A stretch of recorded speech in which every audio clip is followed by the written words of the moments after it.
Nakalabas si Santino ng maayos at wala nang kailangang alalahanin. Dahil sa pagsuporta nila ni Sebastian ay mabilis na naka-recover ang anak nila. Papa, napangiti si Sofia nang marinig ang masiglang si Santino. Simula nang malaman ng kambal ang katotohanan, hindi naman nagalit ang mga ito, ni hindi ito nagtanong sa kanya.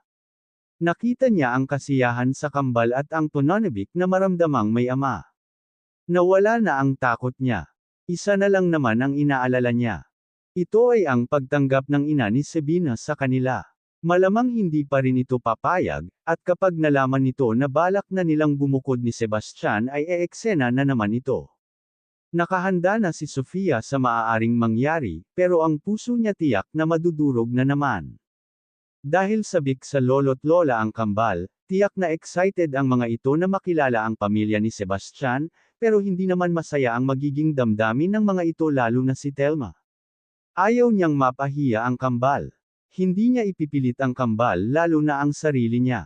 Masaya na siya na ayos na sila ni Sebastian. Pakasalan man siya o hindi ni Sebastian, wala siyang magiging reklamo dahil ilang beses na rin naman nitong pinatunayan na mahal talaga siya nito.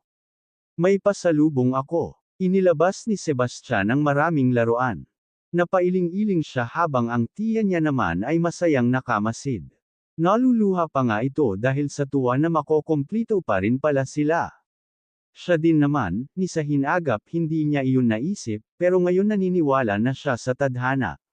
Dahil tadhanang mag-reconnect ulit sila at ipagpatuloy ang pagmamahalan na naudlot dahil sa mga taong tutol sa kanila. Ngayon magaling na si Santino, balak na niyang sabihin ang reason niya oras na mag-open si Sebastian sa usaping bumabagabag sa isipan nila pareho. Hinayaan na muna niya ang mag-ama at ipinagpatuloy ang pagluluto para sa dinner. Tia, magandang gabi mga bibloves ko. Masiglang pumasok si Angel, ni hindi ito kumatok at walang paabi na bibisita ito ngayon. Sanay na sila kay Angel na sumusulpot na lang ito bigla, may mga dalang pagkain at laruan para sa kambal, pero nakalimutan niyang update ang kaibigan tungkol sa mga ganap sa buhay nilang mag-iina lately.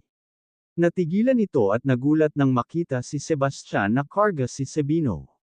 Si Sebastian din naman ay takang tumingin sa kanya, nagtatanong sa ekspresyon nito kung ba't nandito si Angel. Si Angel na floor manager sa bar na inakala nitong pinagtatrabahuhan niya. Ikaw na magpaliwanag sa kanya, ako na dito. Bulong ng kanyang tiyahin bago inagaw ang ginagawa niya. Linapitan niya si Angel. Pasensya na hindi ako nakapag-update, hehe. Halika, maupo ka muna at may ipapaliwanag ako sa'yo. Iniaya niya pero tila nagtatampo ito. Sorry na talaga. Sinabi ko na kasi na siya ang ama ng kambal, at maayos na kami kaya wala ka nang dapat ikatakot. Angel, salamat sa support mo sa amin, sobrang laking tulong na lagi mo kaming iniintindi kahit na may mga problema ka din. Sure ka nang hindi ka na masasaktan, ha? Ayaw kong umiyak ka na naman. Sebastian, kaibigan ko si Sofia, hindi lang namin nasabi sa'yo. Ayaw ko yung ideya na ginawa niya, pero bilang matindi ang pangangailangan niya, wala din akong magawa.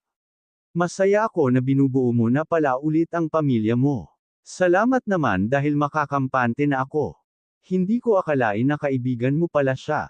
Magaling din siyang umarte na hindi kayo magkaibigan. But Angel, makakaasa ka na hindi ko sasaktan ang pamilya ko.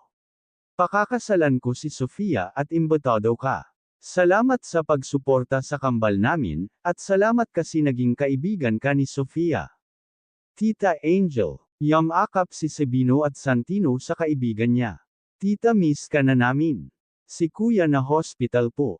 Sumbong pa ni Sabino. Tita, may boyfriend ka na ba kaya wala ka na po palagi sa amin? Pasensya na kids, busy ang tita ninyo para may ipambili ako ng toys kapag pupunta ako dito. Miss ko na din ang kambal kong mga bibloves. Salo-salo silang nag-dinner na masaya at puno ng tawanan dahil sa dami ng jokes ni Angel. Bandang 8:00, umuwi na din naman ito dahil may pasok pa daw ito bukas. Gusto mang mag-overnight sa kanila ay hindi nito magawa. Ayon dito babawi na lang daw ito kapag may libreng oras na para magka-bonding ulit silang magkaibigan. Sa silid ay tahimik silang nakahiga ni Sebastian. Walang nagsisimula ng mapag-uusapan, parehas nangangapa sa isa't isa. Wala rin naman siyang masabi kasi baka ayaw ni Sebastian, mas lalo lang lumala ang mga isipin nila. Ilang sandali pa, tila hindi na kaya ni Sebastian, kaya ito na ang bumasag sa katahimikan. Iniisip mong galit ako. Hindi naman, pero may karapatan kang magalit. Bakit naman ako magagalit sa'yo? Napakabuti mong ina sa kambal. Napakahirap ng ginawa mo para lang may taguyod sila. Hinding-hindi ko matutumbasan o mapapantayin man lang ang sinakripisyo mo para sa kanila. Sa sarili ko ako nagagalit eh. Nagawa kitang husgahan at pagsalitaan. Lumuluha si Sebastian. Gustong-gusto kong malaman ang rason mo ba't mo ako iniwan pero nararamdaman ko ang takot mo. Sabihin mo sa akin lahat kapag handa ka na. Ayaw kong sarilinin mo pa rin ang bigat na dinadala mo hanggang ngayon. Sofia, mahal ko. Nandito na ako. Hindi ka na masasaktan. Hindi ako papayag na masaktan at maghirap ka pa ulit. Sasamahan kita sa lahat. Gusto kong tandaan mo palagi na kahit anong mangyari, ikaw at ikaw ang pipiliin ko. Ikaw ang pangarap ko. Ito ang pangarap ko, ang makasama ka at bumuo ng pamilya. Sabihin mo, may nagawa ba akong masama o may nasabi ba ako? Gusto kong etema yun para mabago ko at hindi mo na ulit ako iwanan. Lumuluha si Sofia. Hindi naman ikaw ang may kasalanan eh. Wala kang ginawa kundi mahalin ako. Sebastian, pinalayo ako ng Mommy Thelma mo. Hindi daw ako nababagay sa'yo kasi mababang uri lang ako. Hampas lupa lang ako, na totoo naman. Binyantaan niya ako na kapag nagpumilit pa ako ay magugulo ang buhay namin ni Tia at masisira ang buhay mo dahil sa akin. Nalaman ko na buntis na pala ako at nagdesisyon akong sarilinin na lang ang pag-ako sa kambal. Nakuyam ni Sebastian ang kamao nito at sa galit ay yumigting ang panga nito. Sakto naman na tumawag si Alona kaya naputol ang usapan nila. Sinagot ito ni Sebastian na naka-loudspeak pa. Hindi mo sila anak. Hindi match ang. Pinutol ni Sebastian ang tawag. Walang paabi itong umalis sa kama at gumayak pauwi sa parents nito. Mariing napapikit si Sofia pero hindi na niya pinigilan si Sebastian. Gabi na pero hinding-hindi ito mapapalagpas ni Sebastian. Hindi niya matanggap na ina niya ang naging dahilan at mukhang maging si Alona ay kasabwat nito. Nadudurog ang puso ni Sebastian dahil sa mga nalaman. Ito pala ang dahilan ng pag-alis ni Sofia. At kaya walang binanggit ang ina niya simula nang umalis si Sofia dahil ito ang may kagagawan. Ngayon niya napagtanto kung bakit pinikri ni Alona ang DNA. Malilin lang pa pala siya kung hindi sinabi ni Sofia ang katotohanan. Maniniwala sana siya na hindi niya anak ang kambal. Mahinang napamura si Sebastian habang mabilis ang pagmamaneho. Mommy, where's mom? Galit at walang pakundangan si Sebastian sa paghahanap sa kanyang ina. Sebastian, napasugod ka. Gabi na. Sana ipinagpabukas mo na, lang kung may sasabihin ka. Bakit parang galit ka? Takang-taka ang ama niya. May hindi na kayo. Pinutol niya ang sasabihin ng kanyang ama. Pati ba ikaw dad? Ikaw din pinagtatakpan mo si mommy sa mga ginagawa niya. Nakita ko ang kotse ni Alona sa labas, for sure nandito ang babaeng iyon kasama ni mommy. Sebastian, kung ano man ang hindi ninyo napag-uusapan ng maayos, sana naman ipagpabukas mo na lang. Hating gabi na, oras na ng pahinga. Hayaan mo na lang muna ang mommy mo kasama ni Alona. May mahalaga silang pinag-uusapan at nasisiguro ko na makabubuti naman iyon sa'yo. So, alam mo nga, Dad, pati ikaw pabor sa ginagawa nilang kalokohan. This is my life. Desisyon ko ang masusunod, at kahit sinong mahalin ko, wala kayong magagawa. Hindi ko ipipilit sa inyo ang kambal at ang magiging asawa ko. Binasag ni Sebastian ang gamit na nahawakan niya. Sa sobrang galit niya nagbasag siya ng nagbasag. Lumuluha siya, sobrang hiyang-hiya siya kay Sofia. Sebastian, tama na. Huminahon ka. Natatakot na rin ang ama niya.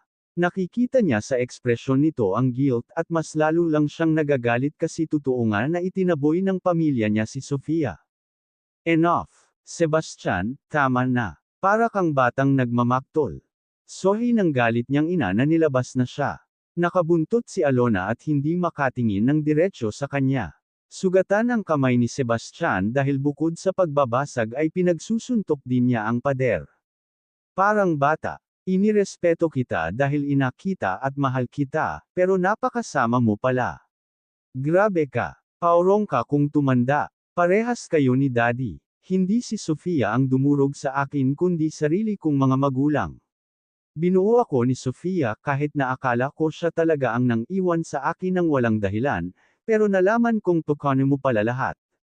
Paano mo ako nasisikmurang tingnan na maglasing gabi-gabi at umiyak dahil sa pang-iiwan niya na ikaw naman pala ang dahilan? I'm still your mother. Respetuhin mo ako. Mariing wika ni Telma sa kanya habang duros siya nito. Ginawa ko lang ang alam kong mas makabubuti sa'yo. You're my son at mahal kita. Sana nauunawaan mo ako. Mahal mo ako. Mom, hindi na pagmamahal ang ginagawa mo kundi control ang na. Sinasakal mo ako sa sinasabi mong pagmamahal. Paano mo natatawag na pagmamahal ang ginawa mo sa amin ni Sofia, ha? Tandang padamdam. Inaku niya mag-isa ang kambal namin dahil sa pagiging selfish ninyo at pagiging matapobre. Hindi ko nagampanan ang pagiging ama ko sa kanila kasi pinigilan mo ako. Sa tingin mo anong nararamdaman ko ngayon? Magagawa ko bang maging masaya at palampasin ang bagay na ginawa mo, Mom? Mga anak ko sila at apo ninyo, mga bata lang sila na nasa sabik sa pagmamahal ng isang ama. At ang pagpapahirap mo kay Sofia ay triple ang balik sa akin. Isa ka pang babae ka. Decent mong matatawag ang sarili mo. Doktor ka ba talaga? Mapang insulto niyang tanong habang pagak na natatawa. Talagang pinanagan mo pa si Mommy, no. Ginamit mo privilege mo magawa mo lang na epeke ang DNA namin. Gusto mo ay pakulong kita. Oo gagawin ko talaga. Dinuro niya ito. Hindi ko mapapalampas ang mga kalokohan ninyo. Inutos ko iyon wag mong idamay si Alona. Pinagtanggol ito ng kanyang ina. So, dalawa pala ipapakulong ko. Malamig niyang sambit. Sebastian sobra na naman. Oo na mali kami sa nagawa namin. Mali ako hinayaan ko ang mami mo, at mali ang mami mo sa desisyon niya. Ititigil na namin hindi na kami magsasalita, o magiging tutol basta tumigil ka na at hayaan mo na ang nagawa nila. I-focus mo na lang ang sarili mo sa pagbuo sa pamilya mo. Hindi ako titigil. Humagulgol ang ina niya. Sabi ko tumigil ka na. Sumigaw na din ang kanyang ama. Humingi ka ng tawad sa anak mo ngayon din. Ikaw din Alona malaki ang kasalanan natin. Itigil na natin ang panghihimasok sa buhay niya. Patawarin mo kami Sebastian. Naluluha ang ama niya habang guilt ang nasisilayan sa mata nito. Huwag mong itakwil ang mami mo at huwag mo siyang aipakulong. Hindi na siya. Buo na ang pasya ko. Aalisan ko ng lisensya ang babaeng yan. Wika niya habang nakatingin kay Alona. Parehas sila na ipapakulong ko para sa ginawa nilang pang-pepik sa DNA namin ni Santino. Please, don't do that. Lumuhad si Alona. Nagawa ko iyon dahil sa pagmamahal ko. Pasensya na talaga, di na mauulit. Hindi na ako makikisali pa, mamumuhay na akong tahimik. Parang awa mo na matagal kong pinaghirapan ang lisensya ko. Dugot luha ang inilaan ko para sa pag-aaral ko ng ilang tao. Mali ako, pasensya na talaga. Luluhod din ako kay Sofia kung iyon ang nais mo. It's all my fault. Sa akin mo na lang ibaling lahat ng galit mo wag mo na idamay si Alona. Bakit di mo magawang maging mabait kay Sofia? May natitira pa naman palang bait sa iyo pero hindi mo man lang magawa sa magiging asawa ko. Binasag ni Sebastian ang family picture nila. Sira na ang pamilyang ito. Hinding-hindi na ako magpapakita pa ulit sa inyo at sana ganoon din ang gawin ninyo. Hindi ko ipipilit ang mag-Ailina ko sa inyo kaya wala na kayong kailangan gawin. At buo na ang pasya ko na magsampa ng kaso sa ginawa ninyong pamemeki sa DNA namin. Ito ang matigas na iniwang salita ni Sebastian bago umalis. Buong gabing hinintay ni Sofia si Sebastian. Ngunit hindi na talaga ito nakauwi. Alam niyang malala ang nangyari kaya naman nag-aalala talaga siya. Hindi rin naman niya ito matawagan dahil baka mas makadagdag lang siya sa problema. Gusto niyang ito ang magkwento sa kanya, At makikinig naman siya. Sofia, ba't tila puyat ka? Si Sebastian ba ay maagang umalis? Ito ang tanong ng kanyang tiya nang makita siya nito sa kusina nagtitimpla ng kape. Malungkot siyang napabuntong hininga. Tiyas na sabi ko na po kasi kagabi sa kanya ang ginawa ni Tita Telma sa akin. Galit na galit po siyang umalis, ni hindi ko na po siya nagawang pigilan dahil alam kong karapatan niyang itanong mismo sa parents niya ang totoo. Ayaw ko pong pigilan o pangunahan ang nararamdaman niya kaya hindi ko siya pinigilang umalis. Ito ang mahinahon at mahabang paliwanag niya sa tiya. Mukhang malaking gulo ang naganap. Hindi papayag si Sebastian na basta na lang palampasin ang ginawa ni Telma at ni Alona sa'yo.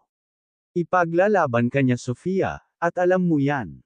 Mahal na mahal ka ni Sebastian. Durog na durog siya sa nalaman niya. Unawain mo na lang muna, pasasaan din at magiging maayos din siya. Ito ang payo ng kanyang tiya. Wala na rin naman po akong kinikimkim na galit sa parents niya o maging kay Alona. Masaya na naman po kami kaya handa ko pong isantabi ang nararamdaman ko.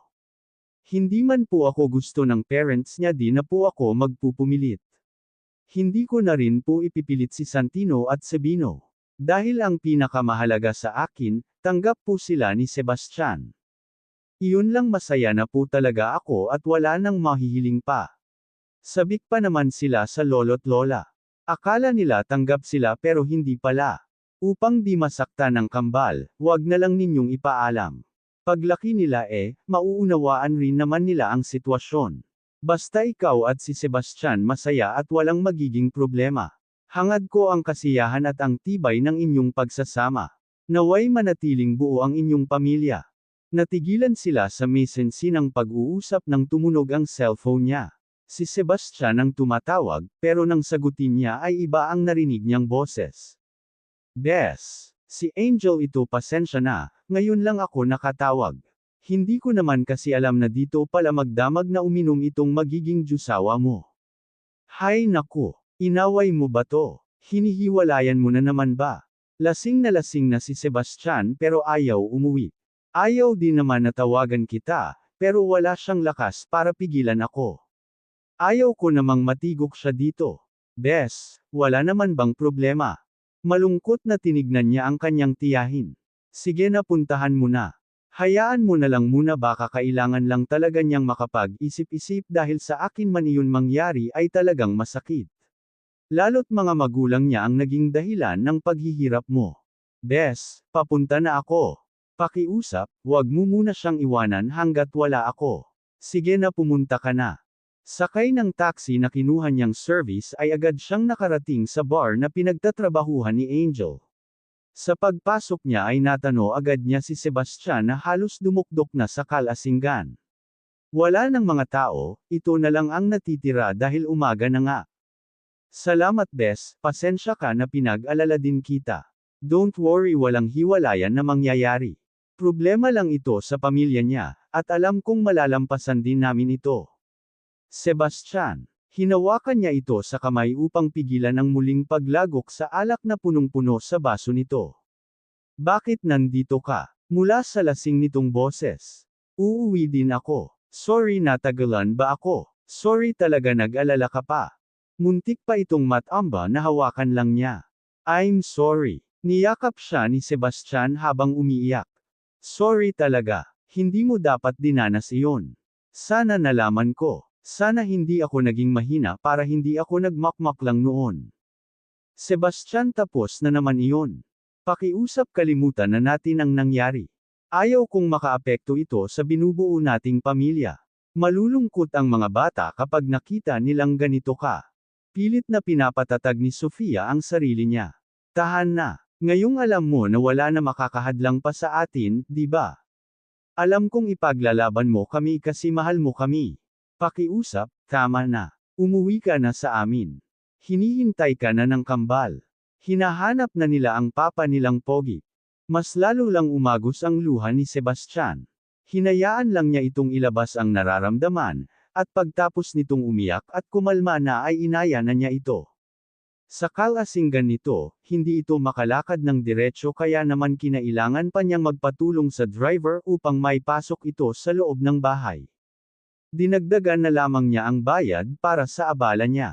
Nakita ng mga bata na lasing ang ama pero hindi nila ito tinanong. Niyakap pa rin ng kambal ang ama at nilambing. Sa mga ganitong eksena talaga siya naiiyak. Nakamasid siya sa mag-ama niya na masayang nagkukulitan.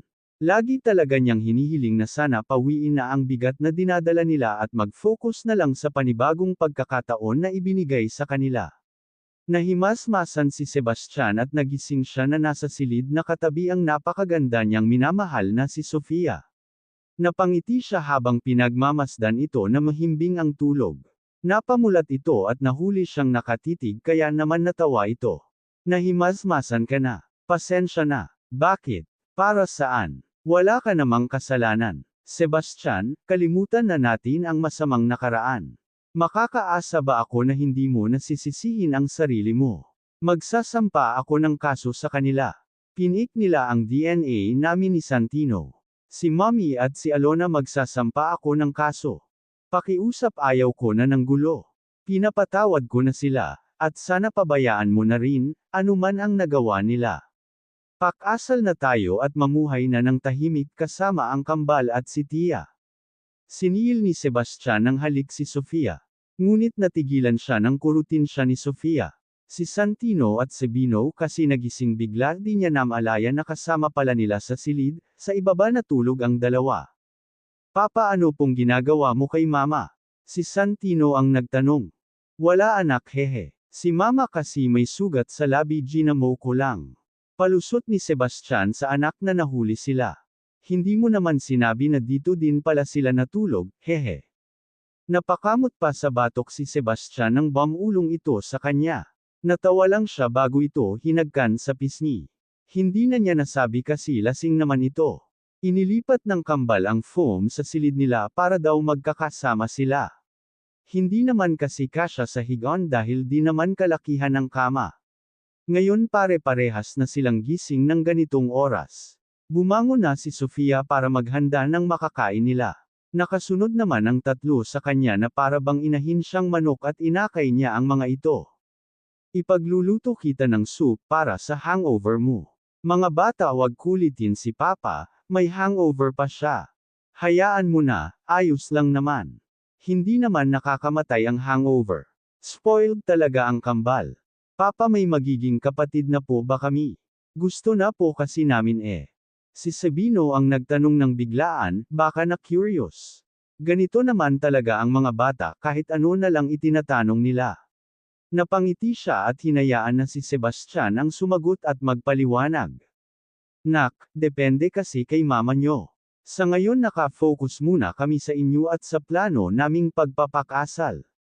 Oo nga naman, sa inyo muna kami naka-focus. Sang-ayon ni Sofia bago itinuon na ang atensyon sa niluluto niya. Nagising sila bandang 9:00 ng umaga. Sobrang aga pa kasi ng 2:00 kaya naman sinabihan niya na bumalik ulit sila sa pagtulog. Iginayak niya si Sebastian para sa pagpasok nito sa trabaho. Pinagbaon niya ito dahil gusto daw nito ang luto niya, mas ginaganahan daw ito. Si Sabino at Santino naman ay normal na araw lang maghapon silang nasa bahay maglalaro. Malapit na silang pumasok, inaasikaso na ni Sebastian ang pag-aaral ng dalawa. Malaki ang pagkukulang niya dahil late na niya naasikaso ang pag-aaral ng kambal. Dapat ay nasa daycare na ang dalawa pero dahil di niya nagawang maasikaso ay nahuli ang kambal. Hindi naman nagalit si Sofia sa kanya, wala itong isinisini-isa sa kanya. Hindi makapali si Sofia. Gusto niyang makipag-usap sa mga magulang ni Sebastian pero nagdadalawang isip niya. Si Sebastian kasi sasampahan na talaga ng kaso si Alona at si Telma. Hindi naman kaya ng kanyang puso na mangyari iyon. Nais na niyang matahimik at magaan sa loob niya na alisin sa buhay nila ang mga taong tumutol sa pagmamahalan nila. At magagawa lang niyang makampante kapag maging si Sebastian ay nilet go na ang galit sa mga taong iyon. Tia, pwede bang humingi ng pabor? Dumaan ang tiya niya patungo sa kusina kaya agad niya itong tinawag. Sige kahit ano, basta makakaya ko. Aalis po ako may gagawin lang po. Ikaw na po muna ang bahala sa kambal. At tiya, pwede pong wag mong ipaalam kay Sebastian na umalis ako. Pakiusap niya na ikinatango naman agad ng kanyang tiyahin. Alam ni Sofia ang bahay ng magulang ni Sebastian.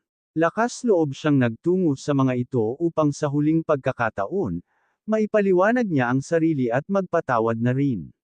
Siya na mismo ang pipigil kay Sebastian sa pagsampa ng kaso.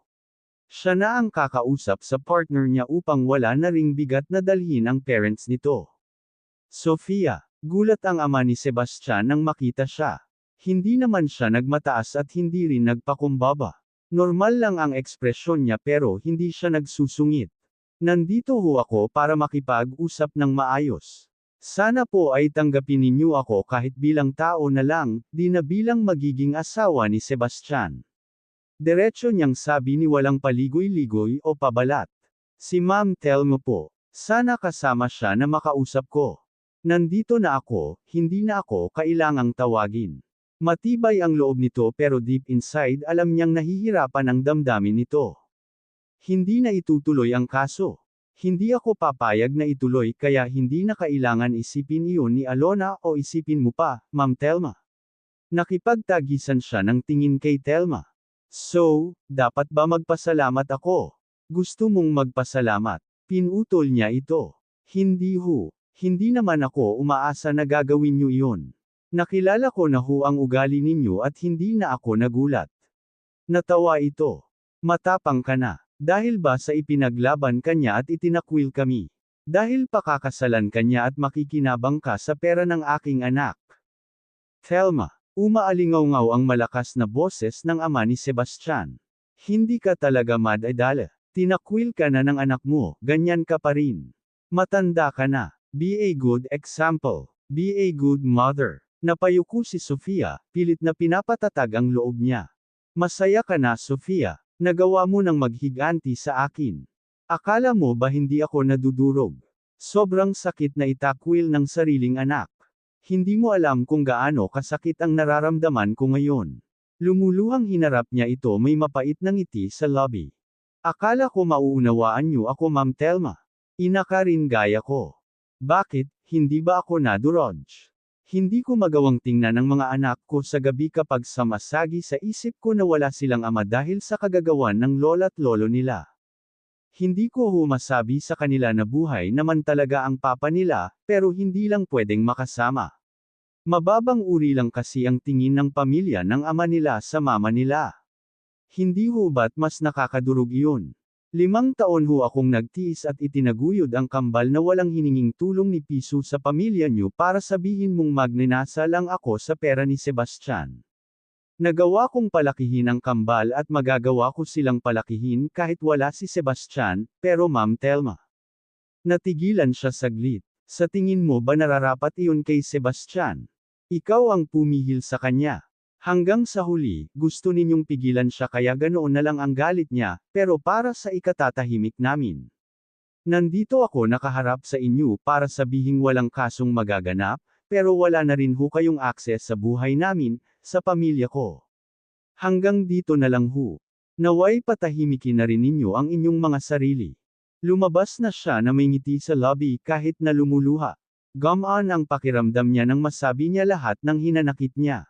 Ngayon masasabi niyang makakampante na talaga siya. Dumiretso siya ng uwi dahil baka hinahanap na siya ng kambal. Umuwi si Sebastian na pagod dahil sa dami ng hinabol niyang trabaho. 1 linggo ding mahigit siyang nawala dahil sa mga revelasyon na nangyari at sa di inaasahang pagtatagpo muli nila ni Sofia na ngayon ay magiging asawa na niya. Gusto mo imasahe kita? Bulong nito at niyakap siya. I'm so tired today. Pero kapag nakikita ko ang mag-iina ko bumabalik ang lakas ko. Hinaplos ni Sofia ang buhok niya. May sasabihin ako sa iyo pero sana wag kang magagalit. Hindi ako magagalit. Galing ako sa parents mo, may mga sinabi lang ako. Sinabi ko na hindi na itutuloy ang kaso. Wala ka nang isasampa sa kanila at gagawin ko lahat para mapapayag ka. Umalis sa pagkakayakap si Sebastian.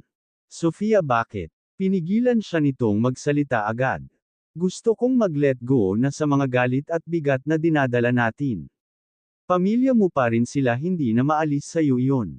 At kahit paano inaalala ko pa rin sila lalo't hindi naman na sila bumabata. Matanggap nila o hindi ang sinabi ko wala na akong pake, basta ang mahalaga pinatawad ko na sila. Sana ganoon din ang gawin mo para makausad na tayo at makapag-focus sa pamilya natin. Hindi nagalit si Sebastian. Awa ang naramdaman niya sa partner niya kasi kahit na anong hirap ang dinanas nito nagawa pa rin itong magpatawad. Niyakap niya si Sofia bago bumulong. I'm so proud of you. Ginawa mo ang lahat at naging matatag ka. Para sa ikatatahimik ng ating pamilya, susundin kita. Umusad na tayo, mahal ko. Buo na ang pamilya natin, wala na akong mahihiling pa. Hinagkan niya ito sa labi na panandalian lang naman. Ikinasal sila ni Sofia na walang damalong mga magulang niya. Sila-sila lang at mga kaibigan ni Sebastian. Hindi niya pinutol ang pagiging anak niya sa ama't ina pero hindi na rin niya binigyan ng akses ang mga ito sa buhay niya at ng mag-iina niya. Nabalitaan niyang nag-abroad na ang mga magulang niya.